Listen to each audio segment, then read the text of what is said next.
Yo, welcome everybody back to the welcome back to the Left Fresh podcast. Excuse me. Happy Wednesday to all. Happy you all jumped on.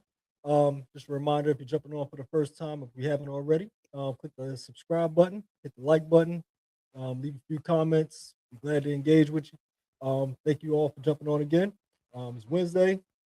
Left Fresh podcast back and running on the sports tip. Got more stuff. Got a lot of stuff going tonight. Most importantly, this is the night before March Madness. So this is definitely the March Madness edition of the Left Fresh podcast. Um, Big games coming up tomorrow all throughout. College seating is already set. The brackets are set. Hope everyone got theirs filled out. If not, you're filling yours out now. You can probably stop by here and get some good insight on how to fill those out.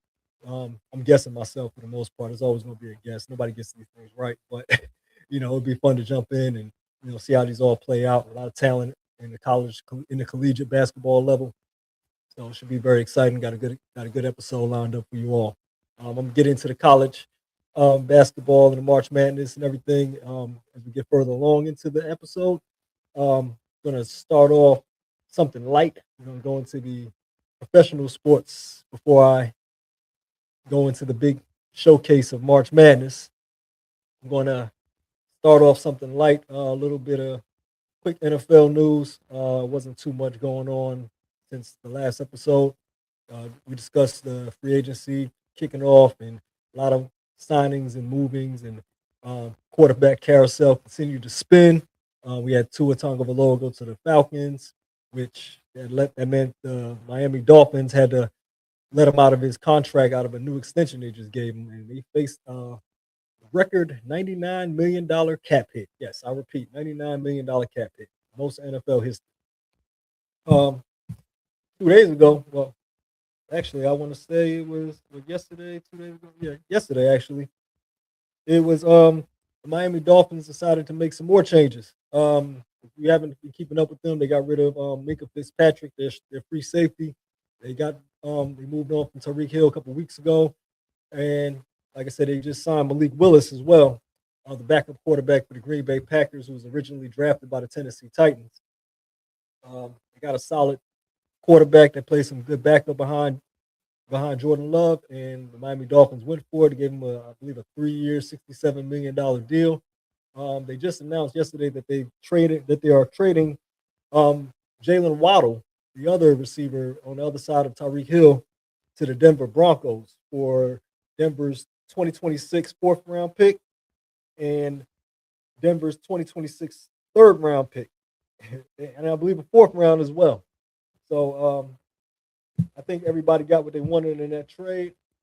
Um, obviously the Broncos wanted another receiving target, and Miami, like I said, with the cap hit Tua face.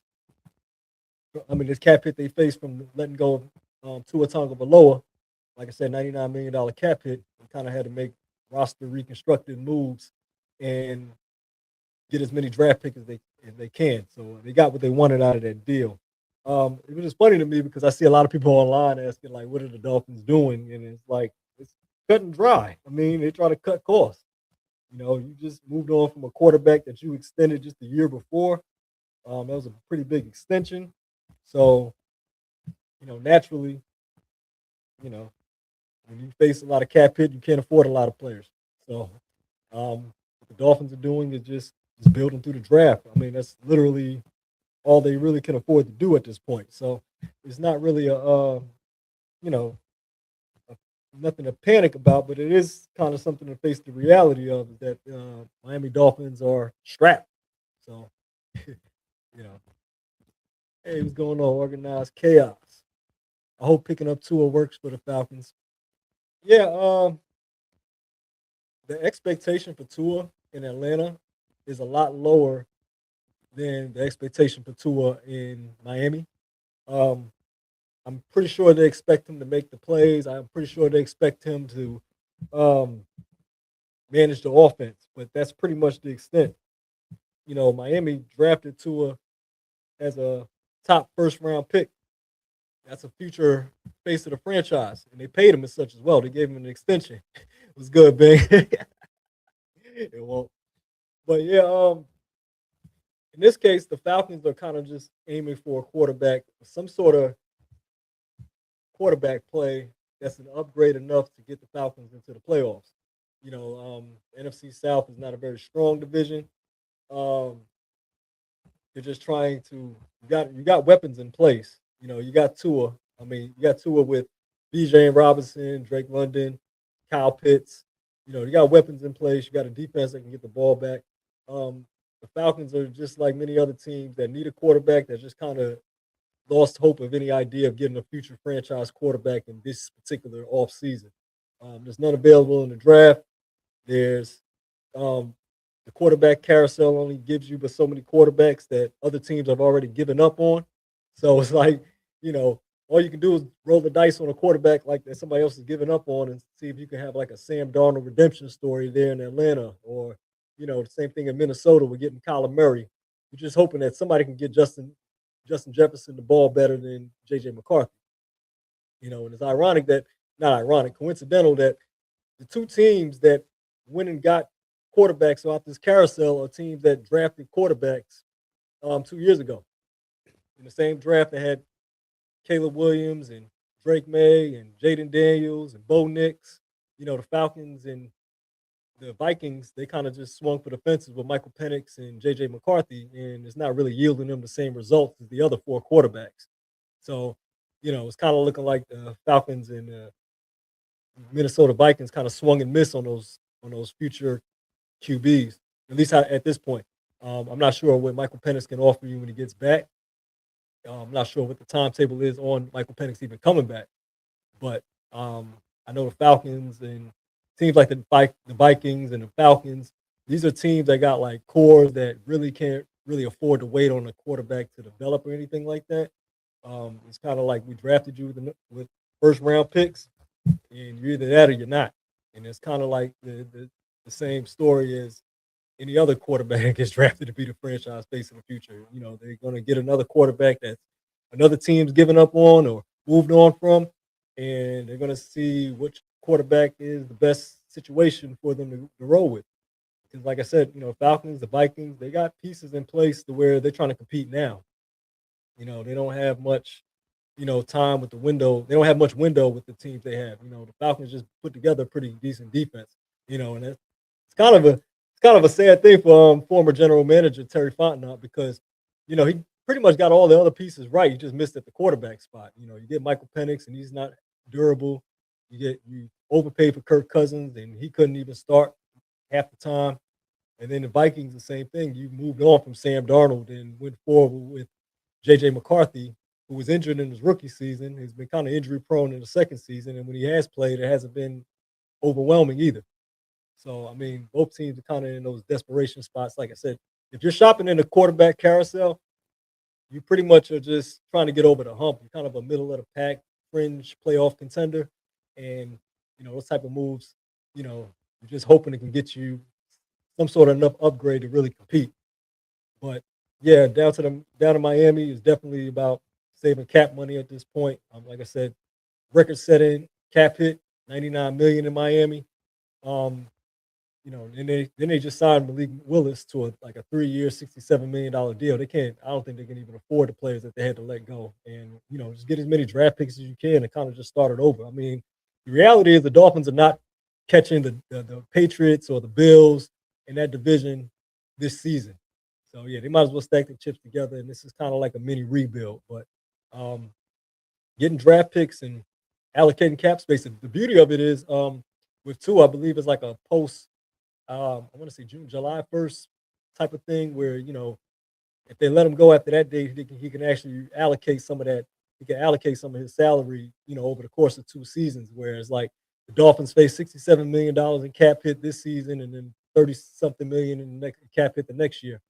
But yeah, that's pretty much what it is. It's about shedding salaries in Miami. As far as the Broncos go, getting Jaylen Waddle just adds a weapon to Bo Nix that can definitely help the offense. Denver got really close to the Super Bowl last season, so they're trying to add another piece to the puzzle and try to maximize the window that they have, especially while Bo Nix is under a rookie contract. They can afford it, so they were in the same situation just moving on from the cap hit from Russell Wilson's contract, which was the NFL record before Tua. So if anybody understands the idea of shedding salaries is the Denver Broncos too.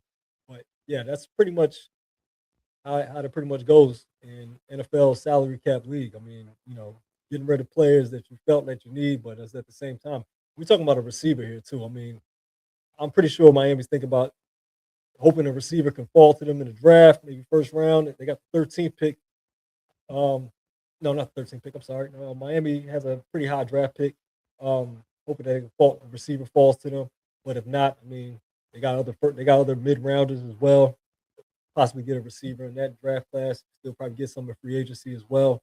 But I think it's just more or less just moving forward with Miami, and it is kind of like a rebuild. I mean, it feels like a tank job, but I mean at the same time, it's like what else can you do but that, you know? But that's pretty much the biggest kind of headline going on in NFL offseason. And like I said, a lot of discussion about what Miami's doing, and that's pretty much the gist of it.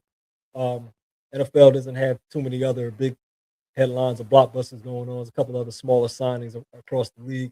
I'll be back at you more if there is anything more to present next week. But yeah, we're just going to switch gears to the NBA at this point. Like I said, we're going to save the March Madness talk for the later on in live. Anybody that just jumped on now, I encourage you again to subscribe, like, comment. Thank you all. Hope everyone's having a great week so far. We're just getting over that proverbial hump. Like I said, getting excited for Thursday's festivities, leading on through the big tournament. But yeah, we're going to switch over to the NBA right now.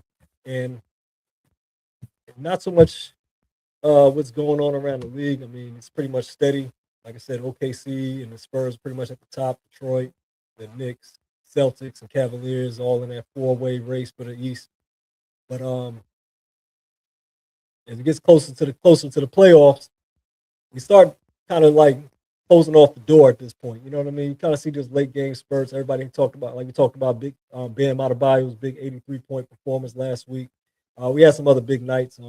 Shai Gilgeous-Alexander scored, broke Will Chamberlain's 20-point game record streak. Um, a lot of good headlines and everything like that. The MVP race is tightening up. I see a lot of talk that SGA probably secured MVP again. Then there's also Wemby in the discussion. There's a lot of people saying Jaylen Brown should be in it, but I'm looking at the three between Wemby, SGA, K.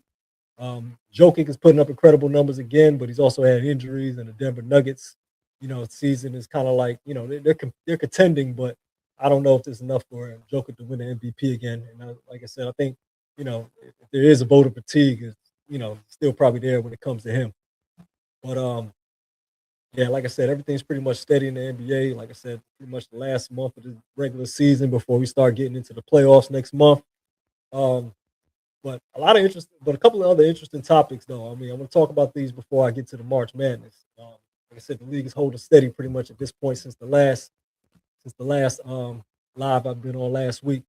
But an interesting development in the league, and I want to share with you all, see what you all think about this, is the NBA's talks about, and there should be a governor's meeting later on this month, where the NBA is possibly discussing possibility of an expansion draft, teams, two expansion teams to be exact. The Seattle Sonics coming back.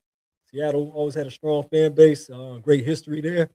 Always been this has been in the talks for like the last 5 or 6 years about expanding and everything like that. And one of the key candidates of for cities that have a team at again is bringing back basketball to Seattle. Always had a great fan base, like I said, great history. Um, the second team is Las Vegas, another growing market.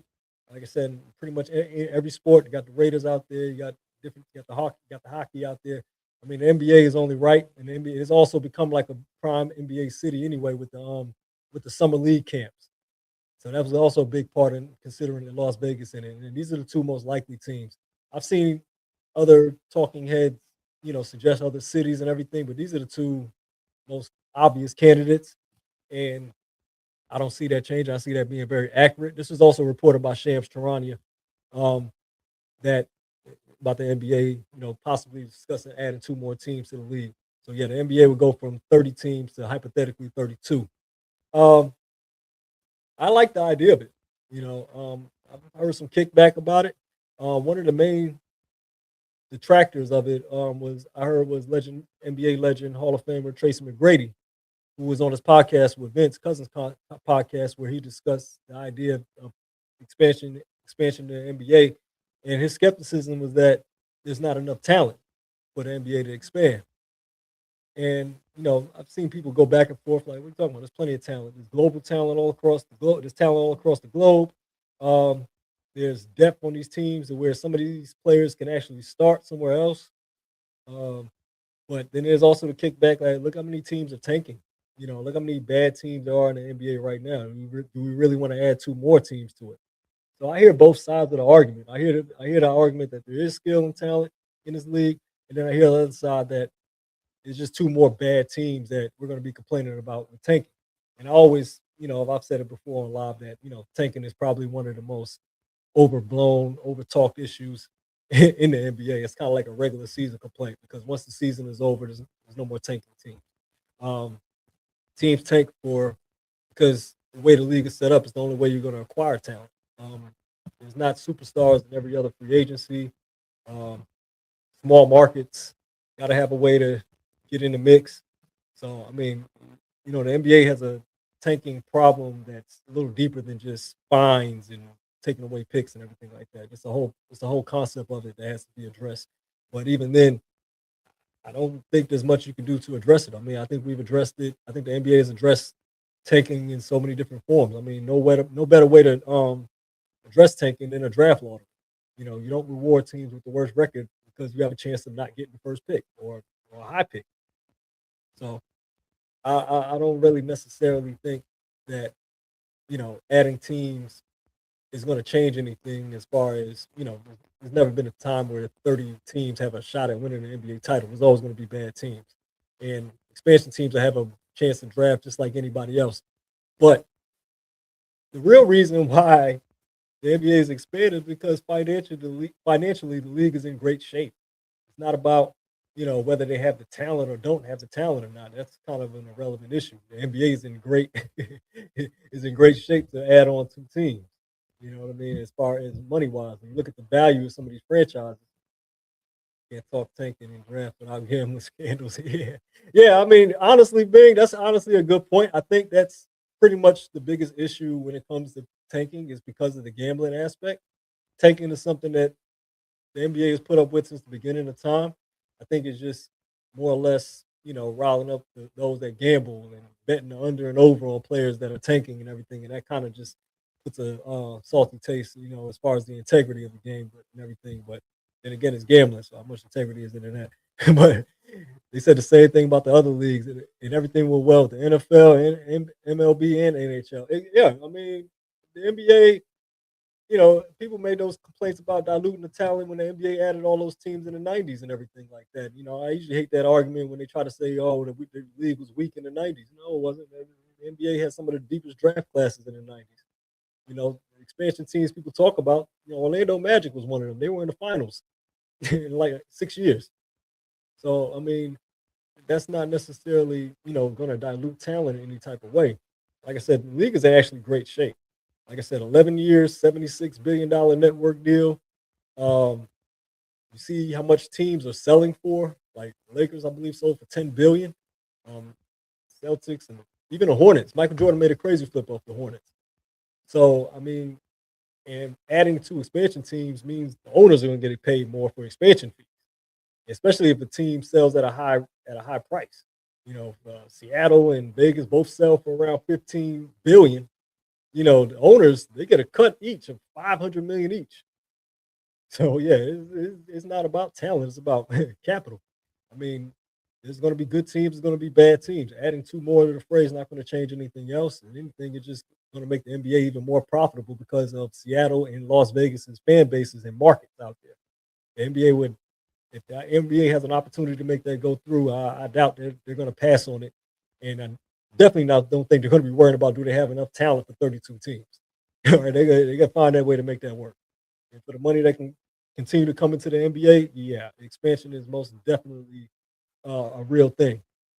So, and if you look at some of the rules that were suggested, suggested rules that if the expansion were to happen in the next 2 years, these are the bullet points that come along with it.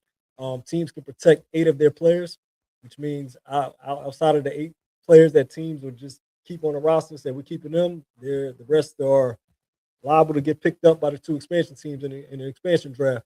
Um, Teams can't protect players on expiring contracts or restricted free agents.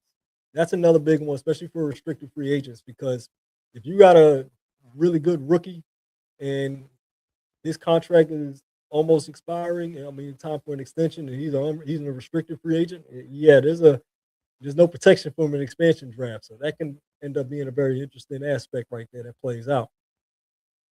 Expansion teams will get to steal unprotected players from teams. Only one player taken per team. Contract transfers to the amount that they already agreed to. So yeah, I mean, contracts don't change once they move. So that's gonna, with the CBA and the tax aprons and collective bargaining. I mean, that can be a pivotal factor as well. Like I said, expansion teams get high chances at the number one pick.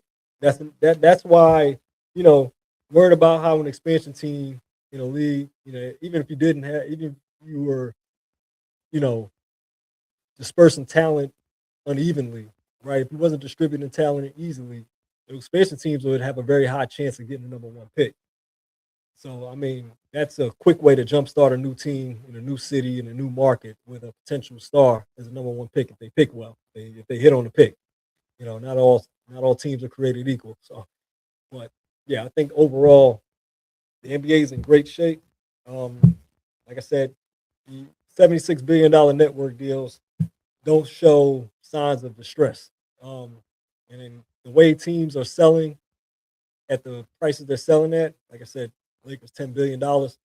Um, Franchises have a higher value than they have. I mean, of course, the value goes up, but I mean, the value is definitely up right now. So there's no reason for the NBA to not consider um, expansion. I mean, simple. But yeah, I mean, that's that's it, pretty much it for now as far as that expansion concept. Like I said, I think the expansion is a good thing. I think it shows the league is in great shape. Until there's more developments, the governors meeting. There's a meeting with the governors, I believe, that Shams disclosed, and later on, is a couple weeks from now, we'll be able to discuss. Probably have more from it, or even more confirmation if they vote on it. I think there's a vote in July as well too. So everything is still pretty much up in the air, but this seems like they got a lot of details ironed out for something that's not quite decided on just yet. But it's looking like, as Shams reported, it's almost close to inevitable.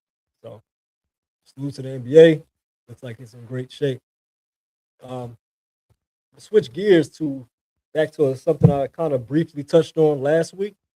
Um, Something that kind of revisited that I didn't really get to brush up on and really look into because it was more elaborated as I heard the interview a little bit. But it was a discussion with Philadelphia general manager and president Daryl Morey. And for those who don't know Daryl Morey, he's a big analytics guy. And one of the things he mentioned was that, you know, in his I want to say almost going back 20 years, many of you may remember his time with the Houston Rockets. He was a general manager, president, front office, and really big on analytics. And he was one of the proponents of the three ball that we see now, as far as letting the threes fly, shooting threes all day, and everything like that. That many have come to complain about.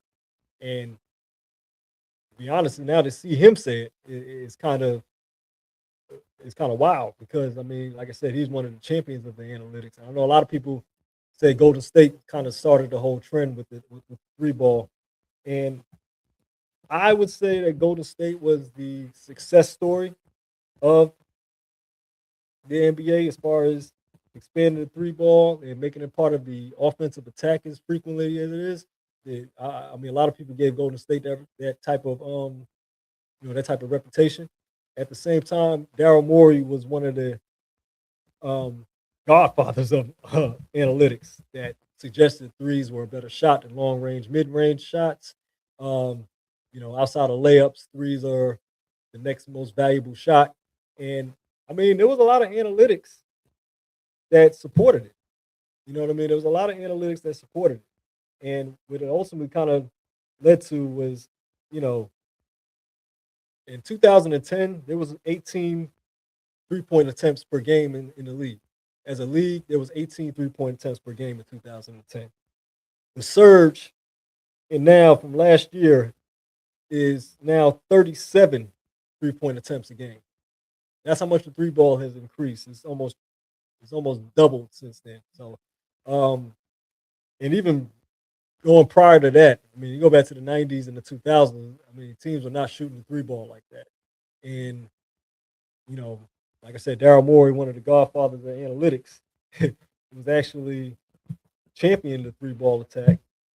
And now, see him on his interview saying now it's become unbalanced. It's like, yeah, he said it himself that he kind of had like a full circle moment. And I mean, in hindsight, I mean, you could probably say, yeah, we would like to see more balance. And I mean, it's true because I mean, he also was the one that said, hey, layups are still the most important. Getting to the basket, slashing to the basket, easy buckets. But now, hearing so much uproar about how much teams rely on three pointers, and now hearing him come out and saying is like saying calling for balance. And he's had kind of some sort of suggestions to it that to the point where he was even one that said, "Hey, maybe we should take away the corner three, or maybe we should stretch the line back a little bit, or just different things that inventions that other people have suggested as well." And honestly, I, I mean, he's someone who actually, like I said, he's one of the pioneers of basketball analytics. I mean, he kind of favored the 3-point attempts. He pushed for it and everything, and then he's trying to, he's actually speaking out saying we should probably, you know, fall it back a little bit. But honestly, the three ball attack has its use, has its use. You know what I mean? Teams have, you know, expanded the space and pace of the game has improved. Um, Scoring has went up. I mean, I know that comes from a lot of the rule changes as well, which is kind of my next point. A lot of these teams have adapted to the three simply because of the rules. Yeah, let me see a good point here on Shaq. It was to take away the advantages of high flying dunkers and to give those who couldn't dunk a chance, but the dunkers mastered the threes. Yeah, I mean, strategically, the three ball when it's going in has its purpose. You space the offense out. Like I said, it's an adaptation to the rules. You got I don't I know a lot of younger basketball fans don't remember the Charles Barkley back down rule. Like a 5-second back down rule. You can't post up for longer than 5 seconds. And then you also have the zones that can collapse and you know take away the post game as well. So you're kind of stuck, playing drive and dish, or it's tough to play inside and out in today's game. This is why, kind of the struggle with hearing people saying, oh man, big men like MB should be down low in the paint posting up. Cat should be down in the paint posting up. Yeah, they should be. But, if there was a 5-second rule like the ones Charles Barkley, the ones that was enforced for like the Barkley rule and everything like that, if they didn't have that, we probably would see more post play. If the zone still wasn't allowed, we probably would see more post play. A lot of times or not, teams can double, triple team guys as soon as they get in position. So that balance is kind of lost because a lot of teams are stuck. A lot of players are stuck facing the basket. This is why you got big men that require handles now. You got players like Jokic and Cat got to drive to the basket, slash into the basket, as opposed to just using their size and backing down. I mean, I'm not saying the post game is completely dead, but the lack, the post game decline is came with the 3-point increase. So that balance is kind of lost. And like I said, I'm not sure if there's a strategy that you can enforce to, you know, make the three ball less frequent and probably possibly go more inside more and leave more out. But honestly, with the rules in place the way it is, that the way teams are shooting the three ball is an adaptation to those rules. Freedom of movement. The hand checking is kind of in fairness, the NBA has gotten a lot more physical in the last 2 years. I remember 3, 4 years ago, the league was just almost you couldn't touch anybody. Now, they kind of after the playoffs last season, they're letting teams get a little physical again. But yeah, I think, you know, and you see players getting back to using the mid range again as well. You see middies being used because, like I said, kind of keep the defenses honest with the mid-range game. Especially when the playoffs come, you'll start seeing a lot more mid-range shots. Um, Teams that over rely on the three, um, you got to have the marksman for it. There's teams out here that should not be shooting 37 3-pointers a game because they just don't have the personnel for it. I think analytics was great when the Warriors were championing it, when they were winning championships. Oh yeah, they were proving all the analytics right. But the teams that were playing like Houston Rockets in Game 7 of the 2018 Conference Finals, they went like 0 for 27 from three. That's kind of like kind of prime example of a make and miss league where got better big men nowadays too as well. And like I said, the difference is big men are not really, this game doesn't really suit a post up player like it used to. It's more like a player. Big man kind of has to have like an all around game. Has to have kind of like a handle. Should be able to post up for maybe a couple of seconds. You got to maybe, you got like a second or two to post up and make a move or anything like that. But other than that, though, you know, shooting is kind of become mandatory. Still got to have the three ball as part of your attack. But I understand the point of balance, and it's kind of like a strategic thing. Just like in the NFL where it was like, oh, it's too much of a passing league. Now look, passing numbers are down, and teams are running the ball, and defenses have caught up. So I think adaptations usually get made. I'm not sure if there's a whole grand rule change that needs to be made, but I mean at this point right now, I think the playoffs when the game slows down a little bit more, start seeing a lot less threes, and then it depends on the team's identity. Like I said, if a team doesn't have the personnel to fire it off like that, then I don't think it's wise. I mean, they could just do it at their own perish. You look at a team like the Charlotte Hornets. LaMelo Ball, rookie Con Kneppel, Brandon Miller. They got the personnel to let it fly. And I mean, if it's going in, I think people really have a problem with the threes when they're not going in. When Golden State was letting it rain, the ratings were through the roof. All right, when Steph Curry and Clay and the Splash Brothers was going 3 for 3, three ball for three ball, and it was all dropping. And it was going on these crazy spurts. NBA ratings were through the roof, and Steph Curry is still the top selling jersey. So I mean, yeah, I understand the imbalance, but the three ball has, like I said, inflated scoring. It's kind of made offenses a little bit sharper and tougher to stop when it's going in. Like I said, I think people just don't like the ugly parts of it. And I mean, in a sense, you kind of can't really pick and choose. The only thing you really can do is, like I said, play the game that plays into your favor. But yeah, that's pretty much what I got for NBA news. Like I said, the standings are pretty much the same. Players are still playing up to the level. The MVP candidates are still the MVP candidates. Next week I'll be back in touch with more in-depth NBA coverage. Just seeing where we're at with the standings, seeing where we're at with the particular players, the rookie of the year favorites, and all that good stuff. Like I said, the regular season starting to wind down. Um, Expect some big nights, some unlikely big nights for some players that we wouldn't expect as well. Like I said, Bam came through at 83, which caught everybody by surprise. I think there'll be some other big nights before the season ends, but I'll be back at you with that. It's time for the reason why we're here. The main highlight of the night tomorrow. March Madness begins. Hope everybody got their brackets filled out. Filled mine's out earlier today.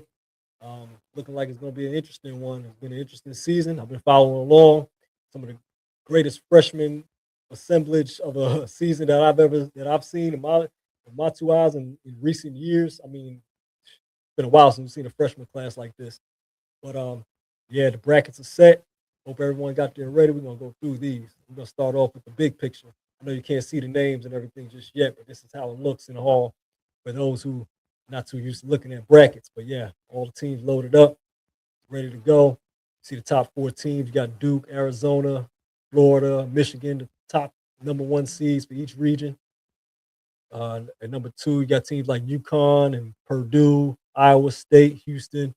Um, Iowa State had a great year. I think a lot of people, if you don't watch college basketball or if you just only follow the blue blood teams, you're kind of surprised to see teams like Iowa State up there. Houston's been knocking at it for a while now, for a couple of years. Um, yeah, it's going to be an interesting one, man. Like I said, some of these freshmen has been balling out of control. I can't wait to see them in the tournament when the lights are the brightest. And we're gonna go through these one by one. I want to see all your predictions. I want to see all your everything that you got to add to this one. We're gonna start off in the East region. We got Duke going against Siena. Um, there's gonna be some Cinderella teams in this one. There's definitely gonna be some Cinderella teams, but I don't know if Siena's gonna find their glass slipper tonight. Tomorrow. I think Duke's gonna handle them. In the tournament. I think when it comes down to it, I don't see the upset there. I know Duke's a little banged up at the in the front court. That's my concern for them, but I don't think that's a concern for this particular game in the opening round. So I see Duke winning that one. Uh, Ohio State versus TCU. This one I can see going either way. I think Ohio State has a solid team, but I think TCU has some solid athletes on that one. I think they can kind of stick with Ohio State. As far as defensively, I think TCU is athletic enough to run with Ohio State defensively and slow them down. Uh, it's kind of on the fence about picking Ohio State.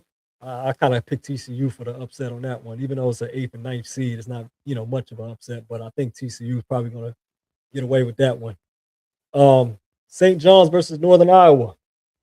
This one's a tough one because a lot of people were mad about where St. John's ended up on the bracket because Northern Iowa, that's a Cinderella team that can possibly make some noise. Great defensive team, but then again, Rick Pitino, legendary Rick Pitino, you can't count him out either. Um, I know a lot of people say Northern Iowa looks like a potential Cinderella, but I'm gonna go ahead and go with Rick Pitino on that one. I'm not betting against him. He had a very big win in the tournament in the Big East tournament against UConn. Um, I think Northern Iowa can keep the score low a little bit, but I think St. John's is just as gritty inside. And I got St. John's coming out of this one. I'm not betting against Rick Pitino in that round right there. Um, Kansas and Cal Baptist. Now, this one here is very suspect as well because I think Kansas is on upset alert. I know they got Darren Peterson. I know he's possibly the number one pick in the draft. I know he has had a phenomenal season when he's healthy. But uh, Cal Baptist has a pretty explosive team too as well. And I think Dominic Daniels, he's an explosive guard, man.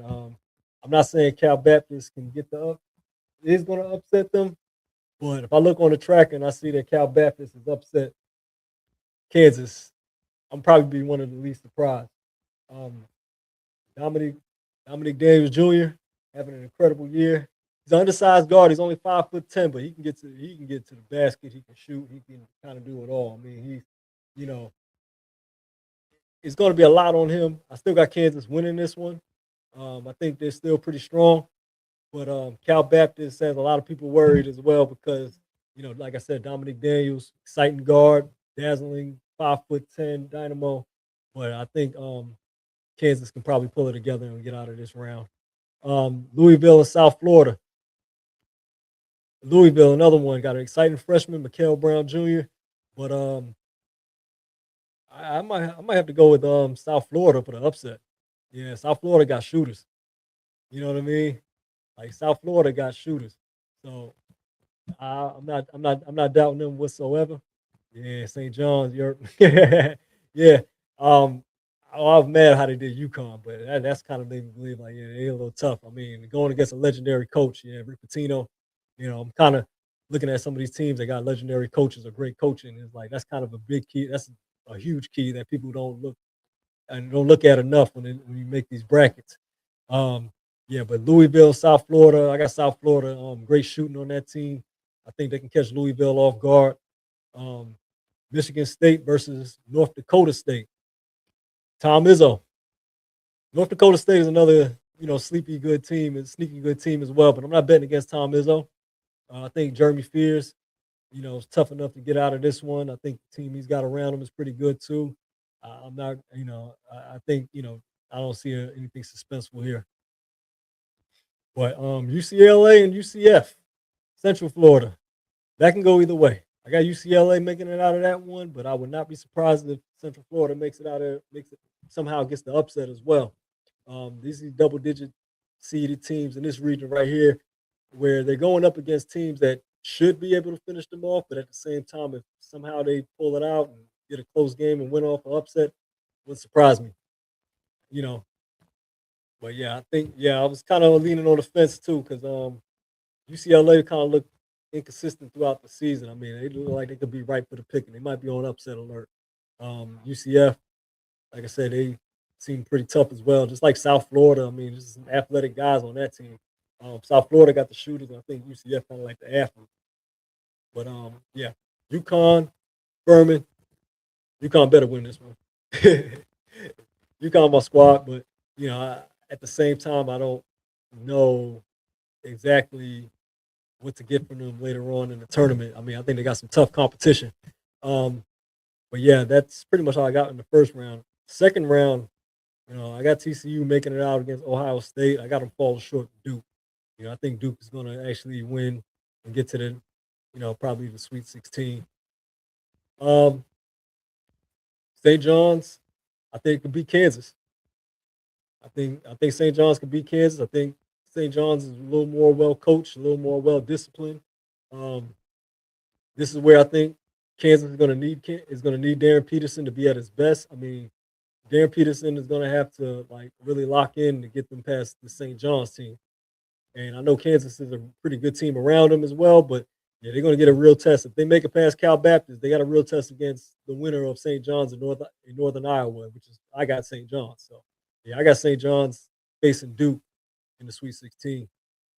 Um, Louisville, like I said, I got South Florida making it past Louisville. Yeah, Duke going at least to the Elite Eight. Yeah, I think it's going to be tough when they get to St. John's. But yeah, Cameron Boozer. Hopefully the bigs will be back healthy. I think one of them had a fracture. I'm not sure. I got to see the extent of the injury. But yeah, Duke got pretty little banged up on the front.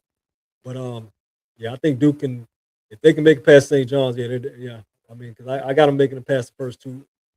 I got them making it past the first two rounds. But yeah, and then yeah, I got Michigan State going against UConn in the Sweet 16. Tom Izzo versus UConn, yeah. And then the winner of that, I probably got UConn and Duke. Yeah, I'm gonna roll. I'm gonna roll with UConn, but I mean, Tom Izzo's tough though. And like I said, I would like to get the best. I would like to get the best version of UConn and hopefully do something better than what happened against St. John's in the Big East tournament. But yeah, let's move on to the West region. Um, yeah, I don't have anything surprising with Arizona and LIU. I think Arizona is too good. It's too good to get upset to fold in the first round. Utah State. A lot of people think Villanova is on upset alert against Utah State. Um, I think they got a pretty good. I think Villanova can sneak this one out. I think Utah State is a pretty tough team, but I think Villanova can make it out of this one. My upset. I got High Point beating Wisconsin. I think High Point was scratching at the door for an upset last year, and I think they might get their man this time. I think Wisconsin's a little wobbly, and I think they can go down this weekend. Yeah, I think UConn might be in. I mean, UConn. I think Wisconsin might be in trouble.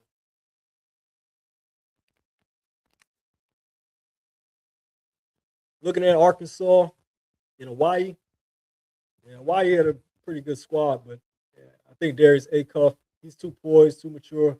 I think he got big men around him that can hit the boards, that can beat Hawaii on the boards.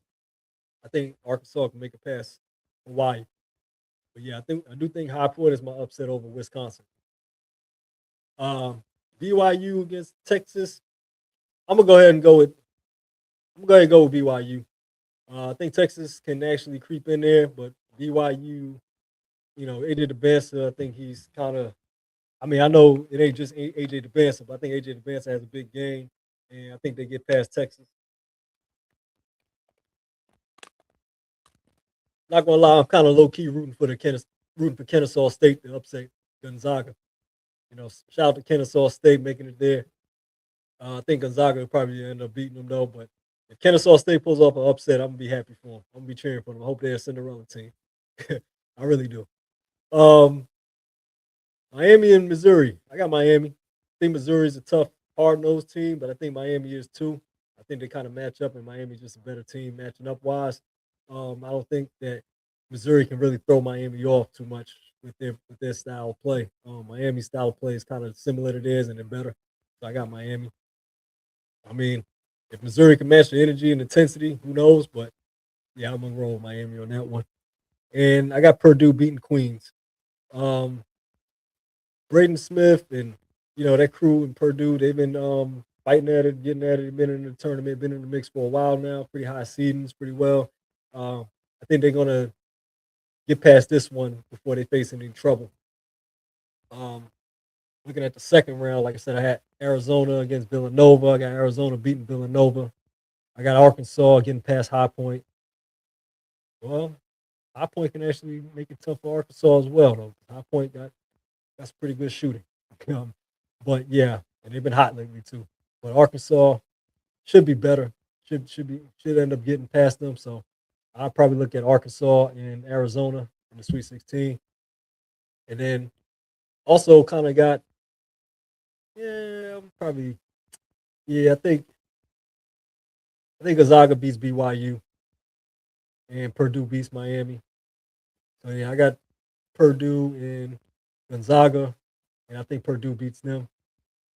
And then I think Arizona. I got Arizona beating Arkansas. So yeah, Arizona and Gonzaga. I think Arizona and Gonzaga meets each other.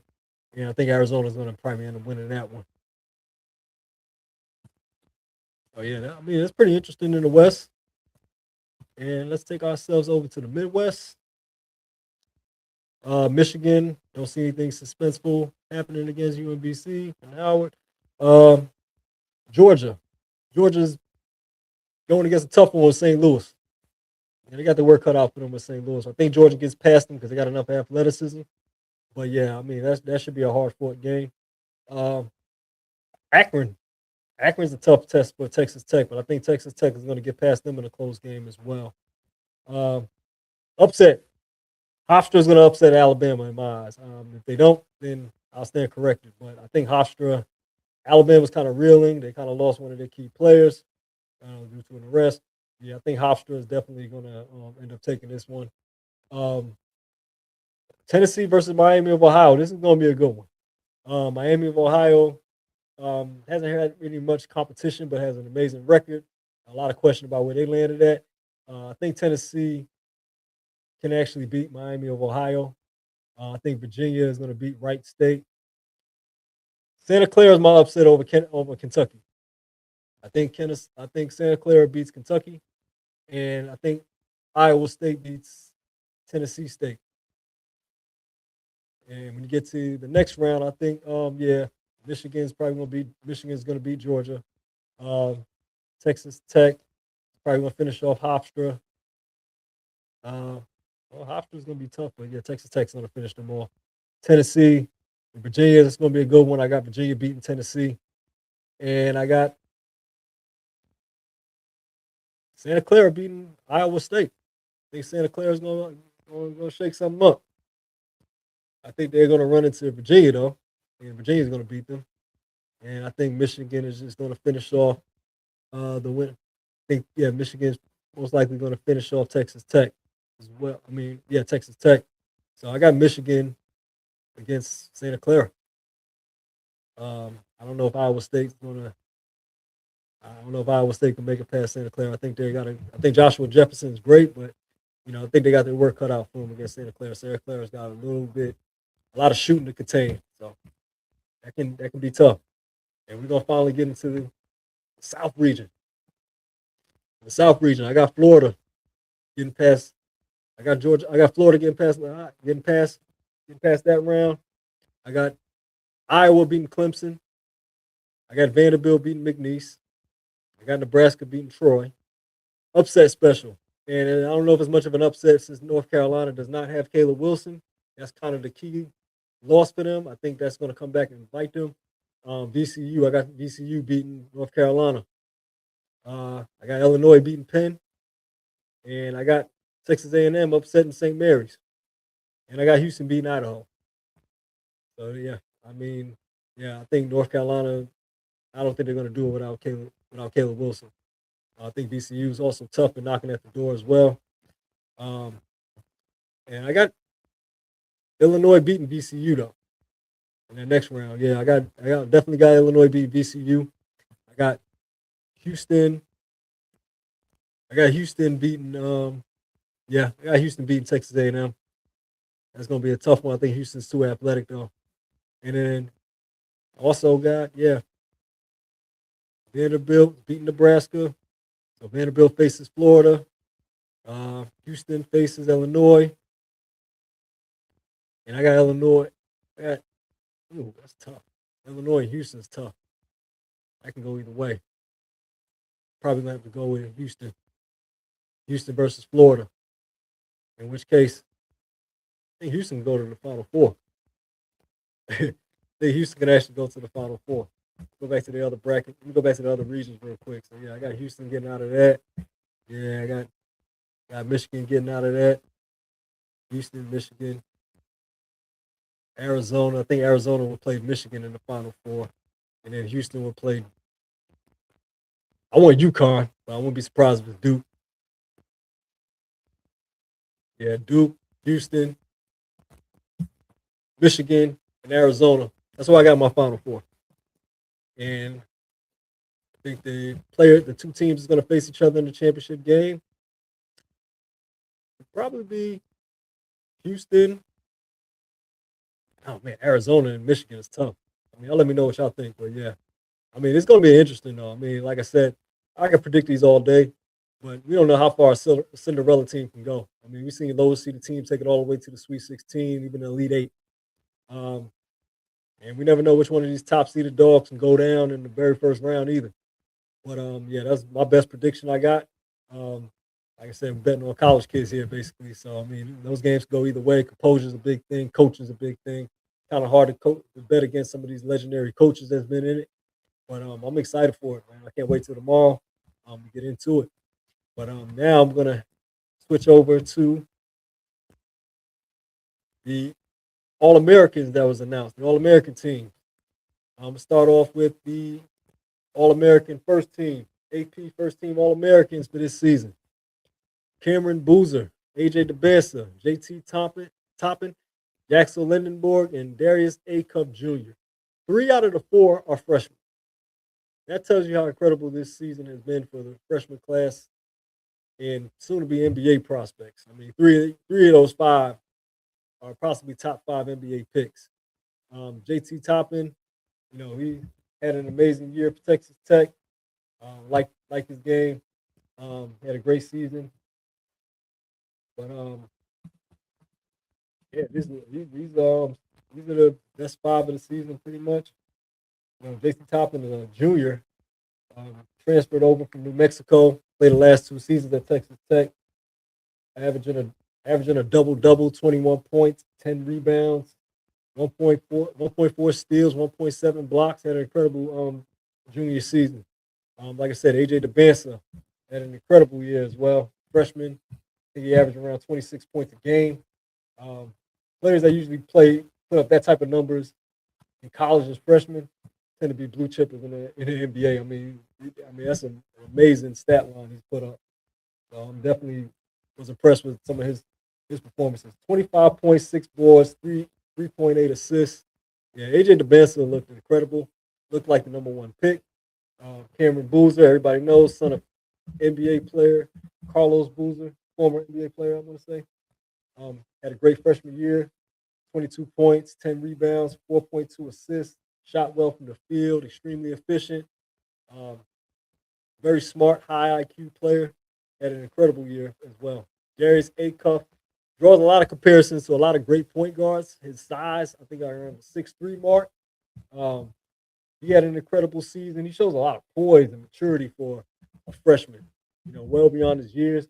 When you talk about the best freshman point guards in the country, you're pretty much looking at 3 players. You're looking at Darius Acuff, you're looking at Kingston Flemings, and you're looking at Mikael Brown Jr. I like to say Darius Acuff was the best of the 3. He averaged 22 points a game, 3.2 rebounds, 6.5 assists, shot well from the field, around 44-45%, 80% free throw shooter. Like I said, the maturity and the poise and the IQ and just the skill set he displayed as a freshman, well beyond his years. Like I said, 6'3", 190-pound point guard. You see a lot of smaller point guards, and it's one of the struggles in getting into when it comes to the NBA. He's not really going to have much of that problem. He kind of reminds me of a Stephon Marbury, Darren Williams type of point guard, big body.